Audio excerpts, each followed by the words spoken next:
안녕하세요. 백두산 금융연구소의 백두산입니다. 7월 3일 목요일 밤 10시입니다. 어제 미국은 상승 마감했습니다. 여러 가지 재료들이 있긴 있었는데 사실 그런 재료들은 구실, 핑계에 불과하고요. 지금 미국 증시는 양대 지수는 신고가 랠리 진행 중인 상황이기 때문에 그냥 아무런 재료 없이도 기술적인 이유만으로도 상승이 설명이 됩니다. 아무런 이유 없이도 지금 미국 증시는 상승할 수밖에 없는 그런 때이긴 합니다. 어쨌든 나스닥이 좀 생각보다 빨리 조정을 금방 극복해서 약간 놀랍기도 하고요. 어쨌든 어제 미국 증시는 상승 마감했습니다. 여러 가지 재료들이 있긴 있었는데 그런 재료들은 구실에 불과하다 이렇게 말씀을 드리고 있는데 그래도 어떤 재료들이 있었는지 참고적으로 알고만 넘어가자면 ADP 고용지표가 발표됐는데 쇼크가 나왔죠. 근데 사실 그게 이 주식시장에 별로 영향을 미치지는 않은 것 같습니다. 그거는 일단 그냥 패스. 심지어 ADP 고용지표는 채권과 외환시장에도 별로 영향을 미치지 않은 것 같아요. 생각보다 예상을 좀 많이 하회하긴 했었거든요. 참고적으로 숫자만 보여드리자면은 제가 말씀드리는 게 뭐냐면 어제 저녁에 미국 증시 개장하기 전에 발표된 거 ADP 논팜 임플로이먼트 체인지인데 굉장히 쇼킹하게 나왔죠. 99K 99,000이 예상치인데 마이너스 33,000이 나왔으니까 굉장한 쇼크죠. 근데 어쨌든 이거는 주식시장에도 외환시장에도 별로 영향을 미치진 않았다 보시면 될 것 같고, 그 시간이 지나면서 호재가 하나 나오긴 했죠. 베트남과 무역협정에 합의했다. 그런 소식이 나오면서 미국 증시가 좀 상승 탄력을 좀 더 확대시켰는지 모르겠습니다. 하여튼 그런 소식은 어제 있었던 거고요. 그리고 이제 조금 전이라고 해야 될까요? 4시간 전에 나온 소식이라고 하네요. 미국의 반도체 설계 소프트웨어 수출 제한을 해제했다. 중국에 대해서 수출 제한했던 게 있는데 그걸 해제했다는 소식이 나왔습니다. 4시간 전에. 미국 증시의 호재죠. 지금 미국 증시를 끌고 올라가고 있는 건 뭐죠? 빅테크와 나스닥입니다. 좀 더 구체적으로 엔비디아가 그래서 저 소식에 지금 시간 외에서 좀 상승을 하고 있고, 이런 점들이 지금 현재 주식시장에 굉장히 긍정적으로 영향을 미치고 있다는 거 좀 알아두셔야 되겠고, 그리고 조금 전에 제가 방금 말씀드린 그 반도체 설계 소프트웨어 수출 제한 해제, 이거는 4시간 전에 나온 뉴스고 조금 전이죠. 30분 전에 나온 소식이 하나 있죠. 이번 주에 가장 중요한 거 미국 고용지표가 발표됐는데 예상보다 너무 좋았습니다. 미국 고용이요. 보시다시피 요거 논팜 페이롤스가 11만 1000이 예상치였는데 14만 7천 나왔고요. 실업률이 4.3이 예상치였는데 4.1 나왔습니다. 너무 미국 고용시장이 좋습니다. 사실 투자자들, 금융시장의 투자자들이나 미국 국민들은 앞으로 경제가 안 좋아질 거다라는 우려를 좀 많이 하고 있다라고 하는데, 보시다시피 이렇게 실질적인 데이터는 굉장히 좋게 나오고 있어서 인플레이션 우려가 어쨌든 계속해서 꺼지지 않는 상황이고, 아무튼 이런 지표는 어떻게 봐야 될까요? 일단 채권 시장에는 당연히 안 좋을 겁니다. 그러니까 금리가 올라가는 요인이죠. 30년물 국채 선물. 어제 ADP 고용지표가 쇼크가 나왔는데 고용이 안 좋다라는 거는 사실 금리가 떨어지는 이런 채권이 올라가는 요인인데도 불구하고, 근데 채권 시장은 거꾸로 반응을 했단 말입니다. 제 생각에는 조금 전에 발표된 논팜 페이롤스하고 실업률 데이터를 미리 안 세력들이 어제 미리 밤에 채권을 팔아먹지 않았나라는 생각이 좀 들고, 하여튼 오늘 조금 전에 발표된 실업률과 논팜 페이롤스로 인해서 채권은 더욱더 하락을 하고 있다. 그러니까 이건 채권 시장에 안 좋은 소식이죠. 장기 금리가 올라가고 있는 겁니다. 인플레이션 우려 강화, 이렇게 생각을 하셔야 되겠고, 말씀드렸다시피 지금 이 채권이 아직까지는 박스권이라 주식시장에 그다지 큰 영향을 미치지는 않는데, 이 고점의 높이가 자꾸 낮아지고 이 바닥만 지금 확인해 놓은 상황인데 빨리빨리 올라가지 못하고, 이런 모습은 어쨌든 기초 체력이 약하다라는 거죠. 올라갈 수 있는 기초 체력이 약하다라는 걸 의미하는데, 자꾸 이런 모습을 보이는 것은 이 아래쪽으로 잠재적으로 갈 수 있다라는 그런 불안감을 또 살살 또 꽃피우게 합니다. 그러나 아직은 말씀드렸다시피 주식시장에 그렇게 큰 영향을 미치는 때는 아니고 답답한 그런 구간 안에 있다라는 거죠. 하여튼 중요한 지지선이 지금 제가 줄거놓은 이 자리인데, 이 자리를 순식간에 깼다가 올라오고 있는데, 어쨌든 이런 흐름이면은 이 지지선을 지킬 생각은 일단 별로 없어 보입니다. 그렇다면 다시 아래쪽으로 좀 내려오겠다라는 건데, 지난번에 이 자리를 겨우 레벨업을 해놓고 나서 꼴랑 요만큼 올라갔다가 다시 지금 이 자리를 붕괴시킨다면은 어쨌든 이 장기 채권의 그 앞으로의 좀 미래는 굉장히 좀 어두워 보인다라고 말씀을 드릴 수 있을 것 같습니다. 아무튼 쉽게 이렇게 위로 올라가기는, 채권의 시대가 쉽게 오기는 일단 좀 어려워 보이는, 일단 지금 그런 걸 기대하기는 좀 어려워 보이는 상황입니다. 자칫 잘못하면은 아래쪽으로 한 번 더 레벨 다운도 될 수 있는, 얘가 레벨 다운이 되면 어떻게 된다고요? 주식시장 큰일 난다고요. 그죠? 왜냐면은 그 고금리 부담으로 인해서 주식시장이 큰일 날 수 있다. 경제적으로 큰 타격을 입을 수 있다라는 거 생각을 하셔야 되겠죠. 그래서 일단 그 채권시장 이야기를 좀 먼저 했고요. 지금 좀 전에 고용지표가 발표됐기 때문에 채권시장 이야기를 좀 먼저 했고, 외환시장 이거는 어때요? 그 미국 경제가 좋다라는 거니까 달러가 강세로 전환할 수 있는 좋은 재료입니다. 한동안 유로화가 너무 많이 올라가기도 했고, 그래서 지금 이번 재료로 인해서 단기 고점이 만들어지지 않았나라는 생각이 듭니다. 그래서 아직까지 물론 그 눌림시 매수가 정석적인 대응, 달러 약세가 추세적으로 간다라는 게 정석적인 대응인데 아직까지는요. 근데 아무튼 일단은 그 한동안 좀 많이 해먹기도 했고, 여기서 단기 고점을 좀 확인을 했기 때문에 어쨌든 그 유로화 강세, 달러 약세에 베팅하신 분들은 이 흐름이 굉장히 오랫동안 좀 지속이 됐기 때문에 어쨌든 좀 보수적인 대응, 그런 생각이 좀 필요하지 않겠나 싶어요. 달러 인덱스 차트도 좀 한 번만 살펴보겠습니다. 달러 인덱스를 좀 잠깐 보자면은 요런 모습이죠. 조금 전에 미국 고용지표가 좋아가지고 장대 양봉이 나온 거예요. 그죠? 그러니까 이 달러 인덱스 입장에서도 보면은 요 자리 선이 좀 삐뚤삐뚤하네요. 여기가 붕괴가 되면서, 여기가 중요한 저점이었잖아요. 여기가 붕괴가 되면서 이렇게 레벨 다운을 했는데, 이 자리가 붕괴되면은 사실 굉장히 아래쪽으로 좀 큰 하락을 기대할 수 있긴 있는데, 일단 여기서 단기 저점을 만드는 듯한 모습입니다. 생각보다 하락의 어떤 그런 이 자리를 붕괴시켰음에도 불구하고 이 하락의 진행이 생각보다 막 강하게 나타나지는 않습니다. 그러니까 그 유로화 강세, 달러 약세가 분명히 지속 중이긴 한데, 이 시세가 이 힘이 조금 약해진 것 같아요. 왜냐하면 여기서부터 여기까지 너무 많이 해먹었기 때문에 조금 피로감이 있긴 있는 것 같습니다. 그래서 아무튼 이 달러 약세에 베팅하신 분들은 약간 좀 지금 정도 측면에서는 이제 좀 보수적인 접근, 이런 게 좀 필요하지 않겠나라는 생각이 들어요. 그죠? 이 자리를 붕괴시켰음에도 불구하고 저점이 많이 안 낮아지고 이게 반등이 나오려고 그러고 이런 걸로 봐서, 물론 아직까지 달러 약세가 진행 중인 거는 명백한 사실이긴 한데, 조금 이제 달러 약세는 계속 진행되는데 좀 속도가 좀 느려지고 한동안 많이 진행됐으니까 보수적인 생각, 야, 계속 달러 약세야, 계속 달러가 이제 계속 망가지기만 할 거야 라는 너무 그런 생각은 조금 좀 의심을 해봐야 되지 않을까. 이제는 요 정도 생각이 좀 필요하지 않을까 싶어요. 그래서 일단은 이런 이야기를 좀 드려봤고, 뭐 나머지는 그죠? 뭐 특별한 거 없고, 하여튼 주식시장은 조금 전에 고용지표에 일단은 그 사실 엄밀히 따지면 뭐죠? 주식시장은 최근에 미국 증시가 움직인 게 어차피 뭐 지금 신고가 랠리라서 사실 뭐 그런 재료가 의미가 없긴 한데 별로. 아무튼 가만히 생각을 해보면 나스닥은 여기서부터 여기까지 이렇게 올라가는 동안에 금리 인하 기대감이 조금 작용을 했단 말이죠. 그죠? 7월 금리 인하 이야기 했잖아요.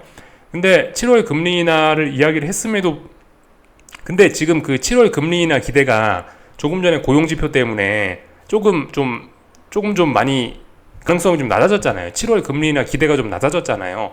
그렇다면 주식시장은 사실 엄밀히 논리적으로만 따지면 그 조금 이제 하락을 하는 게, 사실 지금 이번 고용지표를 좀 악재로 받아들이는 게 논리적일 것 같은데, 근데 어쨌든 시장은 논리적으로만 가진 않죠. 시장은 뭐 돈의 논리 이런 거로 움직이죠. 그죠? 우리가 알고 있는 그 정말 이성적인 그런 논리, 뭐 금리 인하 기대감으로 올랐으니까 금리 인하 기대감이 깨지면 하락한다, 뭐 그런 어떤 논리적인 그런 논리보다는 그냥 어떤 탐욕과 돈의 논리가 좀 더 우선인 곳이지 않나. 하여튼 그래서 미국 증시는 그 지금 특히 나스닥은 제가 좀 전에 말씀드렸다시피 이거 그죠? 대중국 반도체 설계 소프트웨어 수출 제한 해제한다라는 이 소식이 그 주식시장에는 고용지표고 뭐고 지금 이게 가장 더 크게 영향을 미치는 것 같다라는 생각입니다.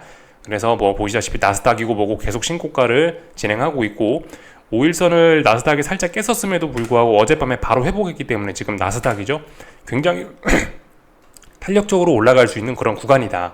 고점이 어디냐를 함부로 이 계산을 하려고 하면은 안 된다 말씀을 드렸고, 대신에 다만 어떤 팁을 드리자면은 고점과 고점을 연결한 이런 추세선들을 그어볼 수 있는데, 이런 추세선들이 어떤 상승의 목표치가 될 수 있다. 그래서 상승의 목표치를 굳이 찾아보면은 고점과 고점을 연결한 추세선이 있는데 아직까지 좀 상승 목표치가 좀 남아 있습니다. 그래서 일단 하여튼 미국 증시는 계속 올라간다. 하방 베팅, 많이 올랐다고 하방 베팅 이런 거 생각하기는 좀 그렇다라는 거 알 수가 있겠고요. 하여튼 미국 증시 잘 올라가고 있습니다. S&P, 나스닥 둘 다요. 변동성도 뭐 하여튼 어젯밤에도 계속해서 하락하고 있는 등 미국 증시 굉장히 안정적으로 잘 올라가고 있습니다.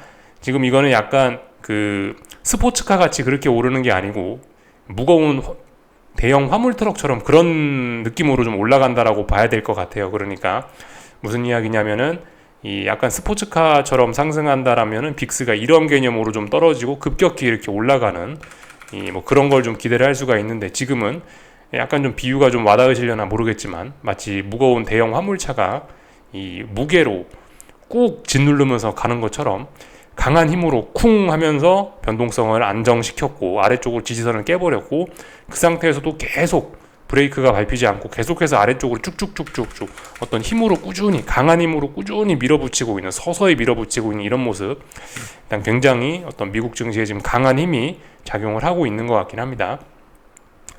뭐 단기 고점, 뭐 단기 뭐 상승 부담 이런 게 뭐 있을지는 모르겠습니다만, 일단 지금 그런 거 생각할 때는 아니고 미국 증시 신고가이기 때문에 어디까지 오를지 모른다라는 거. 이런 상황에서 뭐 말씀드렸다시피 고점을 잡는 방법은 고점과 고점을 연결한 그런 추세선을 어떤 하나의 기준으로 삼을 수도 있고, 아니면 지금 미국 증시는 사실 움직임이 나스닥인데 조금 둔해졌죠. 근데 갑자기 변동성이 커지는 순간이 올 겁니다. 나스닥이 뭐 하룻밤에 갑자기 뭐 다시 뭐 3% 4% 오른다. 그러면 이제 변동성이 그렇게 커지면은, 상승 추세 중에 변동성이 그렇게 커지면 어떤 뭐 고점이 만들어지는 그런 신호일 수 있겠죠. 뭐 그런 게 나타나기 전까지는 어쨌든 미국 증시는 계속 강할 거다 생각해야 되겠습니다. 미국 증시가 계속 강하다. 다만 그 미국 증시가 강한 게 반드시 한국 증시나 다른 나라 세계 증시에도 긍정적일 것인지는 알 수 없는 거죠. 그죠? 그건 확실하지 않은 겁니다. 미국은 미국이고 한국은 한국이고 그런 거니까요. 그죠? 그렇게 좀 개별적으로 좀 생각을 하셔야 되겠다는 거 말씀을 좀 드려보고요. 어제였나 말씀드린 게 순환매였죠. 순환매. 그러니까 기존의 미국 증시는 지금 나스닥과 엔비디아가 이렇게 주도주가 돼갖고 쫙쫙 시장을 끌어올리고 있고, 소외되고 있는 게 러셀 지수였는데, 러셀 지수가 꿈틀하면서 레벨업을 어젠가 했었죠. 그래서 뭐 그 영향인지 한국 증시에서도 소외된 친구들이 어제부터 좀 움직이기 시작했다라는 이야기를 드렸는데, 오늘 밤은 좀 전에 말씀드렸던 그 미국 반도체 설계 소프트웨어 수출 제한 해제, 그거 때문에 다시 아마 나스닥과 엔비디아가 움직일 가능성이 높거든요. 그렇다면 러셀 지수나 이런 친구들은 또 조금 좀 소외될 수도 있겠습니다. 하여튼 지금 이 둘이 순환매가 왔다 갔다 하면서 시장이 계속해서 올라가고 있는 뭐 그런 흐름입니다. 한국 증시도 오늘 그 계속해서 좀 소외됐던 친구들이 좀 움직였다라고 보여집니다. 하여튼 한국 증시 양대 지수가 다 많이 올랐고요. 일단 종목의 내용을 좀 보자면은, 이 뭐 제가 뭐 의도적으로 뭐 그렇게 한 건 아닌데, 이 잘 나가는 친구와 좀 못 나가는 친구들이 좀 차트가 좀 몇 개가 좀 나와 있습니다. 그죠?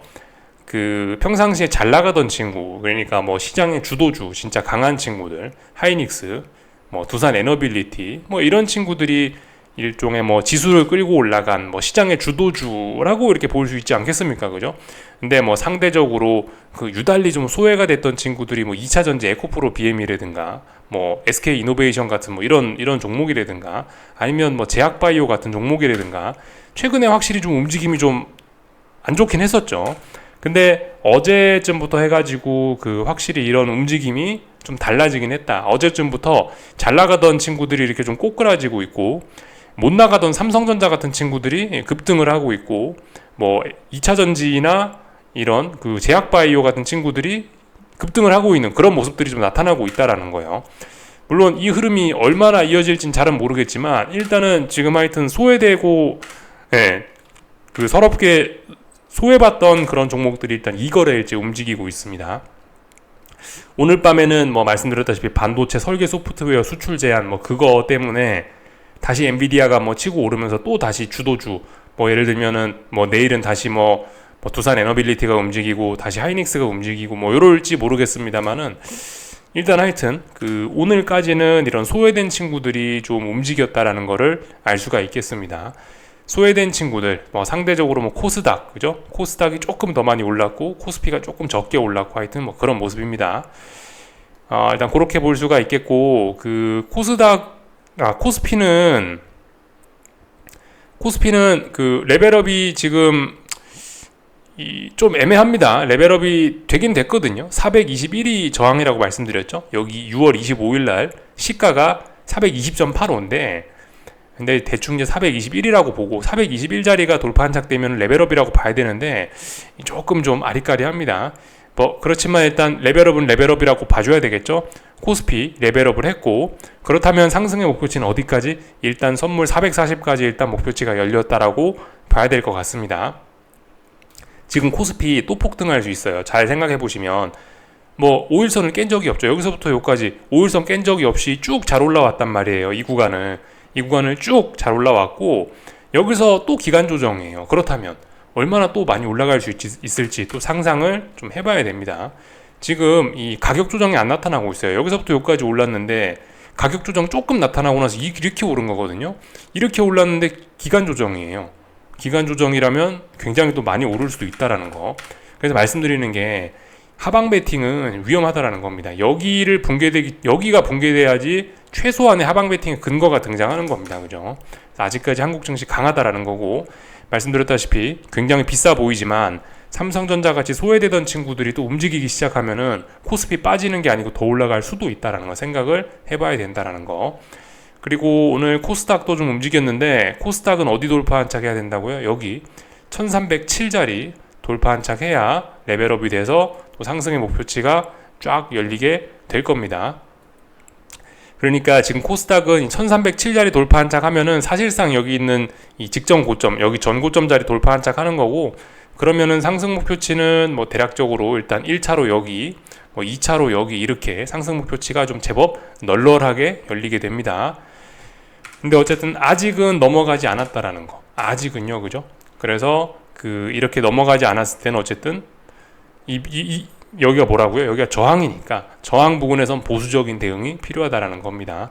저항을 돌파 한착하면 그럼 이제 레벨업 된 거니까 매수 접근해야 될 수 있을지 모르겠지만은 지금은 지금은 기간 조정 중이니까 어쨌든 보수적인 접근이 필요하겠다. 아무튼 레벨업을 하면 목표치가 또 많이 열린다라는 겁니다. 하여튼 한국 증시는 뭐 계속해서 긍정적으로 좀 봐야 되겠다라는 거고, 확실히 그 2차 전지 같은 게 많이 올라야 코스닥이 좀 힘있게 오르긴 하는데, 아무튼 2차 전지가 뭐 계속해서 움직여 줄지는 뭐 사실 미지수고, 근데 일단 뭐 움직임 자체가 뭐 별로 그렇게 나쁘지는 않아 보이니 일단 조금 더 긍정적으로 보자고요. 이거 에코프로 BM이거든요. 에코프로 BM인데 중요한 자리 어디라고요? 1월 2일에 종가. 1월 2일에 종가가 돌파 한착되면은 그나마 바닥을 확인하는 겁니다. 그나마 바닥을 확인한 거고, 바닥을 확인했다라고 해서 이게 추세가 상승으로 돌아서서 막 올라간다라는 걸 의미하는 건 또 아닙니다. 그죠? 바닥이 확인됐다라는 거 하고 올라가는 건 또 다른 겁니다. 지금 분명히 머리가 계속 아래쪽으로 숙여져 있기 때문에 지금 확실히 그림이 다르잖아요. 그죠? 이렇게 위로 올라가고 있을 때 그림하고 옆으로 처지고 있을 때 그림하고 위로 올라가고 있을 때 그림하고 아래쪽으로 떨어지는 그림은 명확하게 차이가 납니다. 지금은 뭐 이제서야 바닥을 좀 확인하나 마나 그 정도 단계이기 때문에 어쨌든 아직까지 2차 전지는 뭐 바닥은 확인했을 수 있으나 그렇게 엄청난 걸 기대하기는 좀 부담스럽다. 추세적으로 좀 부담스럽다라는 거. 좀 그런 걸 좀 생각을 하셔야 되겠고, 하여튼 어제 오늘 좀 소외된 친구들이 움직이면서 시장에 순환매가 돌았다. 그리고 삼성전자 확실히 좀 긍정적인 흐름이 진행되고 있다. 그죠? 61,700원이라 말씀드렸었죠. 61,700원이 61,500원, 61,500원, 혹은 61,700원, 이 자리 말씀드렸었네요. 3월 21일 금요일에 종가 61,700원을 돌파 한착하면은 레벨업이다 말씀드렸는데, 돌파 한착하면서 강한 시세를 뿜어냈다. 그래서 계속해서 올라가고 있고, 일단 당장 눈앞에 보이는 작은 저항은 여기입니다. 그죠? 여기 이날의 종가 9월 26일 목요일의 종가가 일단 1차 목표치, 그리고 그 다음은 뭐 대략적으로 뭐 여기 정도 보면 되겠네요. 그죠? 2차 목표치는 여기 정도 됩니다. 삼성전자는 여기서 지가 정말 긍정적으로 많이 오른다고 해도 한 뭐 17% 앞으로 17% 이 정도, 뭐 일단 그 정도를 일단 2차까지 봐서 일단 그 정도까지는 일단 보일 수 있습니다. 반드시 그까지 갈지 안 갈지 모르고. 하여튼 근데 말씀드리는 게 삼성전자도 물론 좋지만은 그죠? 이런 신고가 랠리 가는 거 사실 이런 게 사실 야 이렇게 급등한 걸 어떻게 사나 무서워서 라고 생각하실 수 있지만, 이런 종목들이 차라리 더 어떤 건강의 측면에서는 하이닉스가 힘이 센가요? 삼성전자가 힘이 센가요? 물론 최근 며칠은 하이닉스가 약하고 삼성전자가 셉니다만은 전반적인 흐름을 보면 얘는 골골골골 되다 이제서야 침대에서 막 일어나는 그림이고, 이 하이닉스는 뭐 신나게 운동장을 달려나가는 그런 그림이기 때문에 어쨌든 건강 상태는 하이닉스가 더 좋고, 그런 측면에서 보면 그런 측면에서 보면 지금 이렇게 떨어지고 있는 하이닉스를 긍정적으로 보는 게 더 좋을 수도 있다, 이런 생각이 듭니다. 하여튼 근데 뭐 이 세상에 주식에 투자에 정답이 있는 건 아니고 오답은 있습니다. 그죠? 그렇기 때문에 하여튼 이런 건 뭐 취향 문제라고 생각해서 여러분들이 무엇을 택하실지는 뭐 스스로 판단하셔야 될 것 같습니다. 다 말씀을 좀 드린 것 같고요. 하여튼 원달러 환율도 그렇다고요. 그죠? 제가 좀 전에 말씀드린 게 이 환율의 움직임이 원화 강세 좋긴 좋은데 원화 강세도 지금 확실히 이 상승이 이 하락이 좀 느려졌어요. 그죠? 하락이 예전에 급격했습니다. 탁탁탁 급격했는데 여기서부터는 이 하락이 좀 둔화가 됐죠. 약간 이 원화 강세에 대한 자신감을 좀 줄일 필요가 있겠다. 어쨌든 아직까지 원화 강세가 지속 중이긴 한데 그 예전과 같지가 않다라는 거 생각을 하셔야 되겠습니다. 그래서 뭐 전반적인 이야기를 드렸고, 하여튼 뭐 세계 증시 전반적으로 흐름 자체는 뭐 계속해서 긍정적인 것 같습니다. 뭐 일본 증시 뭐 분위기 그렇게 나쁘지 않은 거고 잘 올라가고 있는 거고 눌림시 매수 맞고요. 이 지금 중요한 저항 여기를 돌파한착하는 과정이죠. 여기를 돌파한착하는 과정이기 때문에 움직임이 좀 둔화될 수밖에 없고, 뭐 유럽 증시 같은 것도 워낙 그동안 많이 올랐었기 때문에 상승 탄력이 좀 둔화되어 있는 것뿐이고 아래쪽으로 빠지겠다는 생각은 잘 없고, 중국 증시 상해 종합 같은 걸 봐도 이제서야 더 올라가려고 하는 그런 모습입니다. 얘도 이제 여기 이쪽 부근에 지난 직전 고점들이 부담스러워 갖고 움직임이 좀 둔화가 되는 거지. 매물 소화한다고 위쪽으로 올라가려는 흐름 자체는 굉장히 일단 좋습니다. 그래서 한국 증시도 그렇고 지금 전 세계가 주식시장이 들썩들썩하고 있습니다. 고용지표 이런 거는 뭐 눈에 일단 잘 들어오지 않는 그런 모습입니다. 여기까지 하겠습니다. 궁금한 거 리플 남겨주시고 내일 저녁에 뵙겠습니다.